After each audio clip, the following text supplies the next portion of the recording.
ನಮಸ್ಕಾರ, ನೀವು ನೋಡ್ತಾ ಇದ್ದೀರಾ ಜಿ ಕನ್ನಡ ನ್ಯೂಸ್. ನಾನು ಶಿವರಾಮು. ದಿನದ ಎಲ್ಲ ಪ್ರಮುಖ ಸುದ್ದಿಗಳನ್ನು ನೋಡೋಣ ವಿಶೇಷ ಸಮಾಚಾರದಲ್ಲಿ.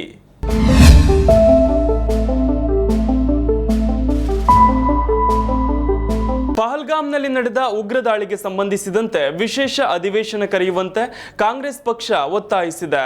ಈ ಕುರಿತು ಕಾಂಗ್ರೆಸ್ ಅಧ್ಯಕ್ಷ ಮಲ್ಲಿಕಾರ್ಜುನ ಖರ್ಗೆ ಹಾಗೂ ವಿರೋಧ ಪಕ್ಷ ನಾಯಕ ರಾಹುಲ್ ಗಾಂಧಿ ಪ್ರಧಾನಿ ನರೇಂದ್ರ ಮೋದಿ ಅವರಿಗೆ ಪತ್ರ ಬರೆದಿದ್ದಾರೆ.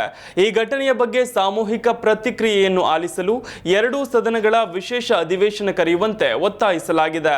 ಇಂಥ ಅಧಿವೇಶನವು ಸಂಸತ್ತು ಭಯೋತ್ಪಾದನೆ ವಿರುದ್ಧ ಒಗ್ಗಟ್ಟಿನ ಹೋರಾಟ ನಡೆಸಲು, ಬೆದರಿಕೆಗಳನ್ನು ಎದುರಿಸಲು, ದೇಶದ ಬಗ್ಗೆ ದೃಢ ಸಂಕಲ್ಪ ಪ್ರದರ್ಶಿಸಲು ನೆರವಾಗುತ್ತದೆ ಎಂದು ಖರ್ಗೆ ಪತ್ರದಲ್ಲಿ ತಿಳಿಸಿದ್ದಾರೆ. ಈ ಸಮಯದಲ್ಲಿ ಏಕತೆ ಮತ್ತು ಒಗ್ಗಟ್ಟು ದೇಶಕ್ಕೆ ಬಹಳ ಮುಖ್ಯ. ಹಾಗಾಗಿ ಆದಷ್ಟು ಬೇಗ ವಿಶೇಷ ಅಧಿವೇಶನ ಕರೆಯುವಂತೆ ಮನವಿ ಮಾಡಲಾಗಿದೆ. ಏಪ್ರಿಲ್ 22ರಂದು ಜಮ್ಮು ಮತ್ತು ಕಾಶ್ಮೀರದ ಅನಂತನಾಗ್ ಜಿಲ್ಲೆಯಲ್ಲಿರುವ ಪಹಲ್ಗಾಮ್ನಲ್ಲಿ ಉಗ್ರರು ದಾಳಿ ನಡೆಸಿ 26 ಮಂದಿಯನ್ನ ಹತ್ಯೆಗೈದಿದ್ದರು. ರಾಹುಲ್ ಗಾಂಧಿ ತಮ್ಮ ಪತ್ರದಲ್ಲಿ ಪ್ರಧಾನಿಯವರನ್ನ ಸಂಸತ್ತಿನ ಉಭಯ ಸದನಗಳ ವಿಶೇಷ ಅಧಿವೇಶನವನ್ನ ಆದಷ್ಟು ಬೇಗ ಕರೆಯುವಂತೆ ಒತ್ತಾಯಿಸಿದ್ದಾರೆ. ಈ ನಿರ್ಣಾಯಕ ಕ್ಷಣದಲ್ಲಿ ಭಾರತವು ಭಯೋತ್ಪಾದನೆಯ ವಿರುದ್ಧ ಒಗ್ಗಟ್ಟಿನಿಂದ ನಿಂತಿದೆ ಎಂಬುದನ್ನು ಪ್ರದರ್ಶಿಸಬೇಕು ಎಂದು ಹಿರಿಯ ಕಾಂಗ್ರೆಸ್ ನಾಯಕರು ಒತ್ತಿ ಹೇಳಿದ್ದಾರೆ. ಕಾಶ್ಮೀರಕ್ಕೆ ನಾನೇ ಪ್ರವಾಸಿಗರ ಆಹ್ವಾನಿಸಿದ್ದೆ, ಆದರೆ ಅವರಿಗೆ ಸೂಕ್ತ ರಕ್ಷಣೆ ನೀಡಲಾಗಲಿಲ್ಲ. ಮುಖ್ಯಮಂತ್ರಿಯಾಗಿ ವಿಫಲನಾಗಿದ್ದೇನೆ ಎಂದು ಜಮ್ಮು ಮತ್ತು ಕಾಶ್ಮೀರ ಸಿಎಂ ಒಮರ್ ಅಬ್ದುಲ್ಲಾ ಹೇಳಿದ್ದಾರೆ. ಪಹಲ್ಗಾಮ್ನಲ್ಲಿ ನಡೆದ ಭಯೋತ್ಪಾದನಾ ದಾಳಿಯನ್ನು ಖಂಡಿಸುವ ನಿರ್ಣಯವನ್ನ ಜಮ್ಮು ಮತ್ತು ಕಾಶ್ಮೀರ ವಿಧಾನಸಭೆಯಲ್ಲಿ ಸರ್ವಾನುಮತದಿಂದ ಅಂಗೀಕರಿಸಲಾಯಿತು. ಗುಂಡಿನ ದಾಳಿಯಲ್ಲಿ ಮೃತಪಟ್ಟ 26 ಮಂದಿಯ ಗೌರವಾರ್ಥವಾಗಿ ಅಧಿವೇಶನದ ಆರಂಭದಲ್ಲಿ 2 ನಿಮಿಷ ಮೌನಾಚರಣೆ ಮಾಡಲಾಯಿತು. ನಿರ್ಣಯದ ಮೇಲಿನ ಚರ್ಚೆಯಲ್ಲಿ ಮಾತನಾಡಿದ ಸಿಎಂ ಒಮರ್ ಅಬ್ದುಲ್ಲಾ, ತಮ್ಮ ಪ್ರೀತಿ ಪಾತ್ರರನ್ನು ಕಳೆದುಕೊಂಡ ಕುಟುಂಬದವರಲ್ಲಿ ಕ್ಷಮೆ ಕೇಳಲು ನನ್ನಲ್ಲಿ ಪದಗಳೇ ಇಲ್ಲ. ನಾನೇ ಪ್ರವಾಸಿಗರ ಆಹ್ವಾನಿಸಿದ್ದು, ಆದರೆ ಅವರಿಗೆ ಸೂಕ್ತ ರಕ್ಷಣೆ ನೀಡಲಾಗಲಿಲ್ಲ. ಜಮ್ಮು ಮತ್ತು ಕಾಶ್ಮೀರದಲ್ಲಿ ಭದ್ರತೆಯ ಹೊಣೆ ಚುನಾಯಿತ ಸರ್ಕಾರದಲ್ಲ. ಹಾಗಿದ್ದು ಮುಖ್ಯಮಂತ್ರಿಯಾಗಿ ವಿಫಲನಾಗಿದ್ದೇನೆ ಎಂದು ಒಮರ್ ಅಬ್ದುಲ್ಲಾ ಹೇಳಿದ್ದಾರೆ. ಮುಖ್ಯಮಂತ್ರಿಯಾಗಿ, ಪ್ರವಾಸೋದ್ಯಮ ಸಚಿವನಾಗಿ ನಾನೇ ಪ್ರವಾಸಿಗರನ್ನ ಇಲ್ಲಿಗೆ ಸ್ವಾಗತಿಸಿದ್ದೆ. ಆತಿಥೇಯನಾಗಿ ಅವರ ಸುರಕ್ಷಿತ ಮರಳುವಿಕೆಯನ್ನ ಖಚಿತಪಡಿಸಿಕೊಳ್ಳುವುದು ನನ್ನ ಜವಾಬ್ದಾರಿಯಾಗಿತ್ತು. ಆದರೆ ಅದು ನನಗೆ ಸಾಧ್ಯವಾಗಲಿಲ್ಲ. ಕ್ಷಮೆ ಯಾಚಿಸಲು ನನ್ನಲ್ಲಿ ಪದಗಳೇ ಇಲ್ಲ. ತಮ್ಮ ತಂದೆ ರಕ್ತದ ಮಡುವಿನಲ್ಲಿರುವುದನ್ನು ನೋಡಿದ ಆ ಮಕ್ಕಳಿಗೆ, ದಿನಗಳ ಹಿಂದೆ ವಿವಾಹವಾದ ಆ ನೌಕಾಪಡೆಯ ಅಧಿಕಾರಿಯ ವಿಧವೆ ಪತ್ನಿಗೆ ನಾನು ಏನು ಹೇಳಲಿ? ಅವರು ನಮ್ಮ ತಪ್ಪು ಏನು ಎಂದು ಕೇಳಿದರು. ಅವರು ಮೊದಲ ಬಾರಿಗೆ ಕಾಶ್ಮೀರಕ್ಕೆ ಬಂದಿದ್ದರು. ರಜೆಗಾಗಿ ಇಲ್ಲಿಗೆ ಬಂದವರು ಇದೀಗ ಜೀವಮಾನದಲ್ಲೇ ಮರೆಯದ ಕರಾಳ ನೆನಪುಗಳೊಂದಿಗೆ ಹಿಂತಿರುಗಿದ್ದಾರೆ ಎಂದು ಒಮರ್ ಅಬ್ದುಲ್ಲಾ ಹೇಳಿದ್ರು. ಇದೇ ವೇಳೆ ಉಗ್ರ ದಾಳಿಯಂಥ ಅಮಾನವೀಯ ಕೃತ್ಯದ ಹೊರತಾಗಿಯೂ ಕಾಶ್ಮೀರದಲ್ಲಿ ಭರವಸೆಯೊಂದು ಮೂಡಿದೆ ಎಂದು ಹೇಳಿದಂಥ ಒಮರ್ ಅಬ್ದುಲ್ಲಾ, ಹಲವು ವರ್ಷಗಳ ನಂತರ ಇದೇ ಮೊದಲ ಬಾರಿಗೆ ಜಮ್ಮು ಮತ್ತು ಕಾಶ್ಮೀರದಲ್ಲಿ ಒಗ್ಗಟ್ಟಿನ ಪ್ರತಿಭಟನೆಗಳು ನಡೆದಿವೆ. ಯಾವುದೇ ರಾಜಕೀಯ ಪಕ್ಷ ಅಥವಾ ನಾಯಕರು ಅವನ್ನೆಲ್ಲ ಆಯೋಜಿಸಿರಲಿಲ್ಲ. ಆಕ್ರೋಶ ಮತ್ತು ದುಃಖ ಜನರ ಹೃದಯದಿಂದ ನೇರವಾಗಿ ವ್ಯಕ್ತವಾಗಿದೆ. ಎಲ್ಲ ಮಸೀದಿಗಳಲ್ಲಿ ಮೌನಾಚರಣೆ ನಡೆಸಲಾಗಿದೆ. ಈ ಬದಲಾವಣೆಯನ್ನ ಬೆಂಬಲಿಸಬೇಕು ಹಾಗೂ ಬಲಪಡಿಸಬೇಕು. ಜನರಲ್ಲಿ ತಾನಾಗಿಯೇ ಮೂಡಿರುವ ಒಗ್ಗಟ್ಟಿನ ಮನೋಭಾವ, ಸಹಾನುಭೂತಿ ಗುಣವನ್ನ ಪ್ರೋತ್ಸಾಹಿಸಬೇಕಿದೆ ಎಂದರು. ಈ ದಾಳಿಯ ವಿರುದ್ಧ ಇಡೀ ಕಾಶ್ಮೀರ ಒಗ್ಗಟ್ಟಾಗಿದ್ದು, ಇದು ಕಣಿವೆಯಲ್ಲಿ ಭಯೋತ್ಪಾದನೆಯ ಅಂತ್ಯದ ಆರಂಭ ಎಂದು ಅವರು ಹೇಳಿದ್ರು. ಭಯೋತ್ಪಾದಕ ದಾಳಿಯ ನಂತರ ಜಮ್ಮು ಮತ್ತು ಕಾಶ್ಮೀರದ ಮಾಜಿ ಮುಖ್ಯಮಂತ್ರಿ ಫಾರೂಕ್ ಅಬ್ದುಲ್ಲಾ ಪಾಕಿಸ್ತಾನಕ್ಕೆ ತಕ್ಕ ಉತ್ತರವನ್ನು ನೀಡಿದ್ದಾರೆ.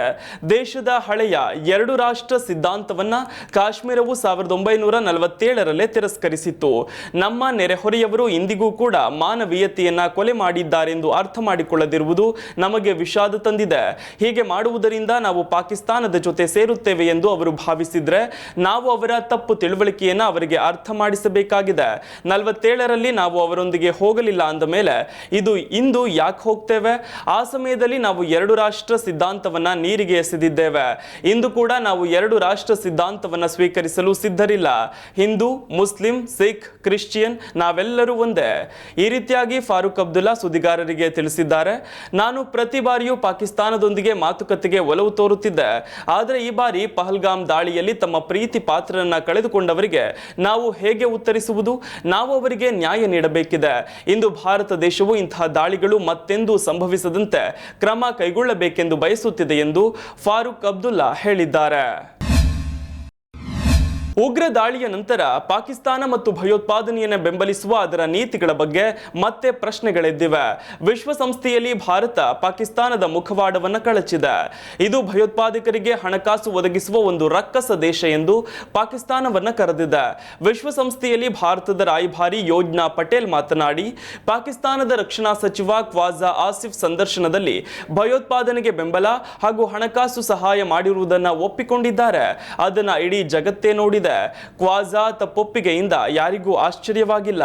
ಯಾಕಂದ್ರೆ ಪಾಕಿಸ್ತಾನವು ಜಾಗತಿಕ ಭಯೋತ್ಪಾದನೆಯನ್ನು ಉತ್ತೇಜಿಸುವ ರಕ್ಕಸ ರಾಷ್ಟ್ರವಾಗಿದೆ ಎಂದಿದ್ದಾರೆ. 2008ರ ಮುಂಬೈ ದಾಳಿಯ ನಂತರ ಪಹಲ್ಗಾಮ್ ಭಯೋತ್ಪಾದಕ ದಾಳಿಯು ಅತಿ ಹೆಚ್ಚು ಸಾವುಗಳಿಗೆ ಕಾರಣವಾಗಿದೆ ಎಂದು ಪಟೇಲ್ ಹೇಳಿದ್ರು. ದಶಕಗಳಿಂದ ಗಡಿಯಾಚೆಗಿನ ಭಯೋತ್ಪಾದನೆಯ ಬಲಿಪಶುವಾಗಿರುವ ಭಾರತ ಇಂತಹ ದಾಳಿಗಳು ಬೀರುವ ಪರಿಣಾಮವನ್ನು ಚೆನ್ನಾಗಿ ಅರ್ಥ ಮಾಡಿಕೊಂಡಿದೆ. ಪಹಲ್ಗಾಮ್ ದಾಳಿಯ ನಂತರ ವಿಶ್ವದಾದ್ಯಂತದ ದೇಶಗಳು ಹಾಗೆ ಅವುಗಳ ನಾಯಕರಿಂದ ದೊರೆತ ಬೆಂಬಲವನ್ನ ಭಾರತವು ಪೂರ್ಣ ಹೃದಯದಿಂದ ಶ್ಲಾಘಿಸುತ್ತದೆ ಎಂದು ಅವರು ಹೇಳಿದ್ರು. ಭಯೋತ್ಪಾದನೆ ನಿಗ್ರಹದ ಕುರಿತಾದ ವಿಶ್ವಸಂಸ್ಥೆಯ ಸಭೆಯನ್ನು ಉದ್ದೇಶಿಸಿ ಮಾತನಾಡಿದ ಯೋಜ್ನಾ ಪಟೇಲ್, ಭಾರತದ ವಿರುದ್ಧ ಅಸಂಬದ್ಧ ಆರೋಪಗಳನ್ನು ಮಾಡಲು ಮತ್ತು ಪ್ರಚಾರವನ್ನು ಹರಡಲು ಅಂತಾರಾಷ್ಟ್ರೀಯ ವೇದಿಕೆಯನ್ನು ದುರುಪಯೋಗಪಡಿಸಿಕೊಳ್ಳುತ್ತಿರುವ ಪಾಕಿಸ್ತಾನವನ್ನ ಖಂಡಿಸಿದ್ರು. ಪಹಲ್ಗಾಮ್ ಉಗ್ರರ ಭಯಾನಕ ದಾಳಿ ಕೋಟಿ ಕೋಟಿ ಭಾರತೀಯರನ್ನ ಕೆರಳುವಂತೆ ಮಾಡಿದೆ. ಇಷ್ಟಾದರೂ ಪಾಕಿಸ್ತಾನದ ಮಾಜಿ ಕ್ರಿಕೆಟಿಗ ಶಾಹಿದ್ ಅಫ್ರಿದಿ ಕೊಂಕು ಮಾತನಾಡಿದ್ದಾರೆ. ಪಹಲ್ಗಾಮ್ ಉಗ್ರರ ದಾಳಿ ಕುರಿತಂತೆ ಮಾತನಾಡಿದ ಶಾಹಿದ್ ಅಫ್ರಿದಿ, ಭಾರತವೇ ತನ್ನ ದೇಶದ ನಾಗರಿಕರನ್ನ ಹತ್ಯೆಗೈದು ಪಾಕಿಸ್ತಾನದ ಮೇಲೆ ಆರೋಪ ಮಾಡುತ್ತಿದೆ. ಪಹಲ್ಗಾಮ್ ದಾಳಿಗೆ ಭಾರತವೇ ಕಾರಣ ಎಂದು ಗೂಬೆ ಕೂರಿಸಿದ್ದಾರೆ. ಭಾರತ ಮಾಡಿದ ತಪ್ಪುಗಳಿಂದಲೇ ಪಹಲ್ಗಾಮ್ನಲ್ಲಿ ಗುಂಡಿನ ದಾಳಿ ನಡೆದಿದೆ. ಆದರೆ ಭಾರತ ಪಾಕಿಸ್ತಾನದ ಮೇಲೆ ಆರೋಪ ಮಾಡುತ್ತಿದೆ. ಭಾರತವೇ ಭಾರತೀಯರನ್ನ ಕೊಲ್ಲುವಂತೆ ಮಾಡಿಕೊಂಡಿದೆ. ಇಸ್ಲಾಂ ಧರ್ಮ ನಮಗೆ ಶಾಂತಿಯನ್ನ ಮಾತ್ರ ಬೋಧಿಸುತ್ತದೆ. ಪಾಕಿಸ್ತಾನ ಎಂದಿಗೂ ಇಂಥ ಭಯೋತ್ಪಾದನಾ ದಾಳಿಗೆ ಬೆಂಬಲ ನೀಡುವುದಿಲ್ಲ. ಭಾರತೀಯರು ತಮ್ಮನ್ನು ತಾವೇ ದೂಷಿಸಿಕೊಳ್ಳಬೇಕು. ನಾವು ಭಾರತದ ಜೊತೆ ಉತ್ತಮ ಬಾಂಧವ್ಯ ಹೊಂದಲು ಸದಾ ಪ್ರಯತ್ನ ಪಡ್ತೇವೆ ಎಂದಿದ್ದಾರೆ. ದೇಶದಲ್ಲಿ ಬಿಜೆಪಿ ಸರ್ಕಾರ ಇದ್ದಾಗಲೇ ಸಾಕಷ್ಟು ಬಾರಿ ಭಯೋತ್ಪಾದಕ ದಾಳಿಗಳಾಗಿವೆ. ಇದನ್ನು ಗಮನಿಸಿದ್ರೆ ಬಿಜೆಪಿ ಮತ್ತು ಉಗ್ರರ ನಡುವೆ ಬಿಟ್ಟಿರಲಾರದ ಸಂಬಂಧ ಇದ್ದಂತಿದೆ. ದೇಶದ ಮೇಲೆ ದಾಳಿ ಆದಾಗ ಬಿಜೆಪಿ ಸರ್ಕಾರವೇ ಯಾಕಿರುತ್ತೆ ಅಂತ ಕಾಂಗ್ರೆಸ್ ರಾಜ್ಯ ಉಸ್ತುವಾರಿ ರಣದೀಪ್ ಸಿಂಗ್ ಸುರ್ಜೇವಾಲಾ ಪ್ರಶ್ನಿಸಿದ್ದಾರೆ. ಬಿಜೆಪಿ ಸರ್ಕಾರ ಇದ್ದಾಗಲೇ ದೇಶದ ಸಂಸತ್ ಮೇಲೆ ದಾಳಿ, ವಿಮಾನ ಹೈಜಾಕ್ ಮಾಡಲಾಗಿದೆ. ಮೋದಿ ಪ್ರಧಾನಿಯಾದ ಬಳಿಕವೇ ಪಠಾಣ್ ಕೋಟ್ ಮೇಲೆ ಉಗ್ರರ ದಾಳಿ ಆಯಿತು. ಉರಿ ಸೇನಾ ನೆಲೆ ಮೇಲೆ ದಾಳಿ, ಪುಲ್ವಾಮಾದಲ್ಲಿ ಸೇನಾ ವಾಹನದ ಮೇಲೆ ಉಗ್ರರು ದಾಳಿ ಮಾಡಿದ್ದಾರೆ. ಅಮರನಾಥ ಯಾತ್ರಾರ್ಥಿಗಳ ಹತ್ಯೆ, ಹಾಗೆಯೇ ಈಗ ಪಹಲ್ಗಾಮ್ನಲ್ಲಿನ ದಾಳಿ ಮಾಡಲಾಗಿದೆ. ಇದಕ್ಕೆ ಕಾರಣ ಏನು ಮೋದಿಯವರೇ ಅಂತ ಪ್ರಶ್ನಿಸಿದ್ದಾರೆ. ಬಿಜೆಪಿಯ ಪಾಕಿಸ್ತಾನ ಪ್ರೇಮವನ್ನ ರಾಜ್ಯ ಬಿಜೆಪಿ ನಾಯಕರಿಗೆ ನೆನಪಿಸಬೇಕಿದೆ. ದೇಶದ ಇತಿಹಾಸದಲ್ಲೇ ಆಹ್ವಾನ ಇಲ್ಲದೆ ಪಾಕಿಸ್ತಾನಕ್ಕೆ ಹೋಗಿದ್ದು ಪ್ರಧಾನಿ ಮೋದಿ ಮಾತ್ರ. ಪಾಕ್ಗೆ ಹೋಗಿ ಮೋದಿ ಕೇಕ್ ಕತ್ತರಿಸಿ ಬಂದಾಗ ಪಠಾಣ್ ಕೋಟ್ ದಾಳಿ ರಿಟರ್ನ್ ಗಿಫ್ಟ್ ಆಗಿ ಪಾಕಿಸ್ತಾನ ಕೊಟ್ಟಿತ್ತು ಎಂದಿದ್ದಾರೆ. ಉಗ್ರರನ್ನ ಮಟ್ಟ ಹಾಕಲು ಸರ್ಕಾರದ ಪ್ರತಿಯೊಂದು ಕಾರ್ಯಕ್ಕೆ ಬೆಂಬಲ ನೀಡೋದಾಗಿ ಕಾಂಗ್ರೆಸ್ ಹೇಳಿದೆ. ಪಹಲ್ಗಾಮ್ ಉಗ್ರರ ದಾಳಿಗೆ ಗುಪ್ತಚರ ಹಾಗೂ ಭದ್ರತಾ ವೈಫಲ್ಯವೇ ಕಾರಣ. ಅಲ್ಲಿ ಪೊಲೀಸ್ ಸುರಕ್ಷತೆ ಯಾಕಿರಲಿಲ್ಲ? ಪಹಲ್ಗಾಮ್ನಲ್ಲಿ 3 ಹಂತದ ಭದ್ರತೆ ಇದ್ರೂ ದಾಳಿಯಾದ ಜಾಗದಲ್ಲಿ ಪೊಲೀಸರು ಯಾಕಿರಲಿಲ್ಲ? ಕೇಂದ್ರಾಡಳಿತ ಪ್ರದೇಶ ಜಮ್ಮು ಕಾಶ್ಮೀರ ಮೇಲೆ ಇಷ್ಟೊಂದು ದೊಡ್ಡ ಪ್ರಮಾಣದಲ್ಲಿ ದಾಳಿ ಹೇಗಾಯಿತು? ಉಗ್ರರ ಎಲ್ಲ ದಾಳಿಯೂ ಬಿಜೆಪಿಯವರ ಮೂಗಿನ ಕೆಳಗೆ ಆಗಿದೆ. ಭದ್ರತಾ ವೈಫಲ್ಯಕ್ಕೆ ಬಿಜೆಪಿ ಸರ್ಕಾರವೇ ಜವಾಬ್ದಾರಿ ಅಂತ ಅವರು ಆರೋಪಿಸಿದ್ರು. ದೇಶದ ಭದ್ರತೆ ವಿಚಾರದಲ್ಲಿ ಕಾಂಗ್ರೆಸ್ ಮಾಡಿದಷ್ಟು ತ್ಯಾಗ ಬೇರೆ ಯಾರೂ ಮಾಡಿಲ್ಲ ಎಂದು ಗೃಹ ಸಚಿವ ಡಾಕ್ಟರ್ ಜಿ ಪರಮೇಶ್ವರ್ ಹೇಳಿದ್ದಾರೆ. ದೇಶದ ಭದ್ರತೆಗಾಗಿ ಕಾಂಗ್ರೆಸ್ ಮಾಡಿದ ತ್ಯಾಗ ಅಪಾರ. ರಾಷ್ಟ್ರೀಯ ಭದ್ರತೆಗಾಗಿ ಕಾಂಗ್ರೆಸ್ ಮಾಡಿರುವಷ್ಟು ತ್ಯಾಗವನ್ನ ಬೇರೆ ಯಾರೂ ಮಾಡಿಲ್ಲ. ತ್ಯಾಗದ ಬಗ್ಗೆ ಇತರರು ನಮಗೆ ಪಾಠ ಕಲಿಸುವ ಅಗತ್ಯವಿಲ್ಲ ಎಂದು ಅವರು ಹೇಳಿದ್ದಾರೆ. ಪಹಲ್ಗಾಮ್ ಉಗ್ರರ ದಾಳಿ ಬಗ್ಗೆ ನಾವು ಮೃದು ನಿಲುವು ತೆಗೆದುಕೊಂಡಿಲ್ಲ. ನಮ್ಮ ನಾಯಕರು ಈಗಾಗಲೇ ಸರ್ವಪಕ್ಷ ಸಭೆಯಲ್ಲಿ ತಮ್ಮ ಅಭಿಪ್ರಾಯಗಳನ್ನು ವ್ಯಕ್ತಪಡಿಸಿದ್ದಾರೆ. ಇದು ರಾಷ್ಟ್ರೀಯ ಭದ್ರತೆಯ ವಿಷಯ. ನಾವೆಲ್ಲರೂ ಎಚ್ಚರಿಕೆಯಿಂದ ಮಾತನಾಡಬೇಕು. ಇದನ್ನ ಪಕ್ಷಾತೀತವಾಗಿ ನೋಡಬೇಕು. ಹಾಗೆ ಪಕ್ಷಾತೀತವಾಗಿ ನಿರ್ಧಾರಗಳನ್ನು ತೆಗೆದುಕೊಳ್ಳಬೇಕು. ರಾಷ್ಟ್ರೀಯ ಭದ್ರತೆಯ ವಿಷಯಗಳಲ್ಲಿ ನಾವು ಸರ್ಕಾರದ ಜೊತೆ ನಿಲ್ಲುತ್ತೇವೆ. ಒಬ್ಬ ವ್ಯಕ್ತಿ ಒಂದು ಮಾತು ಹೇಳುವುದು, ಇನ್ನೊಬ್ಬರು ಬೇರೊಂದು ಮಾತು ಹೇಳುವುದು ಸ್ವೀಕಾರಾರ್ಹ ಅಲ್ಲ ಅಂತ ತಿಳಿಸಿದ್ರು. ಯುದ್ಧ ಬೇಡ ಎನ್ನುವ ಸಿಎಂ ಸಿದ್ದರಾಮಯ್ಯ ಅವರ ಹೇಳಿಕೆ, ಅವರು ಕ್ಷಮೆಯಾಚಿಸಬೇಕು ಅನ್ನುವ ಬಿಜೆಪಿ ಒತ್ತಾಯದ ಕುರಿತು ಪ್ರತಿಕ್ರಿಯಿಸಿ, ಯಾವ ಉದ್ದೇಶಕ್ಕಾಗಿ ಆ ರೀತಿ ಹೇಳಿದ್ದೇನೆ ಅನ್ನೋದರ ಕುರಿತಾಗಿ ಮುಖ್ಯಮಂತ್ರಿಯವರು ಪ್ರತಿಕ್ರಿಯಿಸಿದ್ದಾರೆ.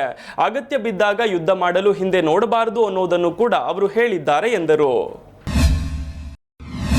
ಎಸ್ಎಸ್ಎಲ್ಸಿ ಪರೀಕ್ಷಾ ಫಲಿತಾಂಶವನ್ನ ಇದೇ ಮೇ 2 ಅಥವಾ ಮೇ 3ರಂದು ಪ್ರಕಟಿಸೋ ಸಾಧ್ಯತೆ ಇದೆ ಎನ್ನಲಾಗಿದೆ. ಫಲಿತಾಂಶವನ್ನ ಮೇ ಮೊದಲನೇ ವಾರದಲ್ಲೇ ಬಿಡುಗಡೆ ಮಾಡುವ ಎಲ್ಲ ಸಾಧ್ಯತೆಗಳು ಇವೆ. ಮೇ 1ರಂದು ಕಾರ್ಮಿಕರ ದಿನದ ಅಂಗವಾಗಿ ಸಾರ್ವತ್ರಿಕ ರಜೆ ಇದೆ. ಹೀಗಾಗಿ ಮೇ 2 ಶುಕ್ರವಾರ ಅಥವಾ ಮೇ 3ರ ಶನಿವಾರ ರಿಸಲ್ಟ್ ಅನೌನ್ಸ್ ಆಗೋ ಸಾಧ್ಯತೆ ಇದೆ ಅಂತ ಮೂಲಗಳು ತಿಳಿಸಿವೆ. ಮಾರ್ಚ್ 20ರಿಂದ ಏಪ್ರಿಲ್ 4ರವರೆಗೆ ನಡೆದಿದ್ದ ಪರೀಕ್ಷೆಯನ್ನ 8 ಲಕ್ಷಕ್ಕೂ ಅಧಿಕ ವಿದ್ಯಾರ್ಥಿಗಳು ಬರೆದಿದ್ದು ರಿಸಲ್ಟ್ಗಾಗಿ ಕಾಯುತ್ತಿದ್ದಾರೆ. ರಾಜ್ಯದಲ್ಲಿ ಮುಂದಿನ 4 ದಿನಗಳ ಕಾಲ ಗುಡುಗು ಮಿಂಚು ಮತ್ತು ಬಿರುಗಾಳಿ ಸಹಿತ ಮಳೆಯಾಗಲಿದೆ ಎಂದು ಹವಾಮಾನ ಇಲಾಖೆ ಮಾಹಿತಿ ನೀಡಿದೆ. ಬೆಂಗಳೂರು ಮತ್ತು ಅದರ ಸುತ್ತಮುತ್ತ ಪ್ರದೇಶಗಳಲ್ಲಿ ಏಪ್ರಿಲ್ 30 ಮತ್ತು ಮೇ 1ರಂದು ಅಲ್ಲಲ್ಲಿ ಆಲಿಕಲ್ಲು ಸಹಿತ ಮಳೆಯಾಗುವ ಸಾಧ್ಯತೆ ಇದೆ. ಕರ್ನಾಟಕದ ಒಳನಾಡು ಅಂದರೆ ವಿಜಯನಗರ, ಹಾವೇರಿ, ದಾವಣಗೆರೆ, ಚಿತ್ರದುರ್ಗ, ಶಿವಮೊಗ್ಗ, ಚಿಕ್ಕಮಗಳೂರು, ತುಮಕೂರು, ಹಾಸನ, ಮಂಡ್ಯ, ಮೈಸೂರು, ಬೆಂಗಳೂರು, ರಾಮನಗರ, ಚಾಮರಾಜನಗರದಲ್ಲಿ ಗುಡುಗು ಮಿಂಚು ಸಹಿತ ಮಳೆಯಾಗಲಿದೆ. ಕೋಲಾರದ ಮುಳಬಾಗಿಲು, ಬಂಗಾರಪೇಟೆಯಲ್ಲಿ ಸಾಧಾರಣ ಮಳೆಯಾಗುವ ಸಾಧ್ಯತೆ ಇದೆ ಅಂತ ಹೇಳಲಾಗಿದೆ. ಅಂತೆಯೇ ಚಿತ್ರದುರ್ಗದ ಹೊಳಲ್ಕೆರೆ, ಚಳ್ಳಕೆರೆ, ಹಿರಿಯೂರು ಮತ್ತು ಹೊಸದುರ್ಗದಲ್ಲಿ ಚದುರಿದಂತೆ ಮಳೆಯಾಗಲಿದ್ದು, ಚಿತ್ರದುರ್ಗ ನಗರದಲ್ಲಿ ಒಣಹವೆ ಮುಂದುವರಿಯಲಿದೆ ಎನ್ನಲಾಗಿದೆ. ಉಳಿದಂತೆ ಉತ್ತರ ಕರ್ನಾಟಕದ ಗದಗ, ಕೊಪ್ಪಳ, ಬಳ್ಳಾರಿ, ಹಾವೇರಿಯಲ್ಲಿ ಸಾಧಾರಣ ಮಳೆ ಜೊತೆ ಒಣಹವೆ ಮುಂದುವರಿಯಲಿದೆ ಅಂತ ಹವಾಮಾನ ಇಲಾಖೆ ಮಾಹಿತಿ ನೀಡಿದೆ. ಬಂಗಾಳ ಕೊಲ್ಲಿಯಲ್ಲಿ ಈಗಾಗಲೇ ರೂಪುಗೊಂಡಿರುವ ಚಂಡಮಾರುತದ ಪರಿಚಲನೆಯ ಪರಿಣಾಮದಿಂದ ರಾಜ್ಯದಲ್ಲಿ ಮಳೆಯಾಗಲಿದ್ದು, ಗಾಳಿಯ ವೇಗ ಗಂಟೆಗೆ 40ರಿಂದ 60 ಕಿಲೋಮೀಟರ್ ತಲುಪುವ ಸಾಧ್ಯತೆ ಇದೆ ಎಂದು ಮುನ್ಸೂಚನೆ ನೀಡಲಾಗಿದೆ. ಇದಿಷ್ಟು ಈವರೆಗಿನ ಪ್ರಮುಖ ಸುದ್ದಿ. ನೋಡ್ತಾ ಇರಿ ಜಿ ಕನ್ನಡ ನ್ಯೂಸ್, ಸತ್ಯವೇ ಸುದ್ದಿಯ ಜೀವಾಳ.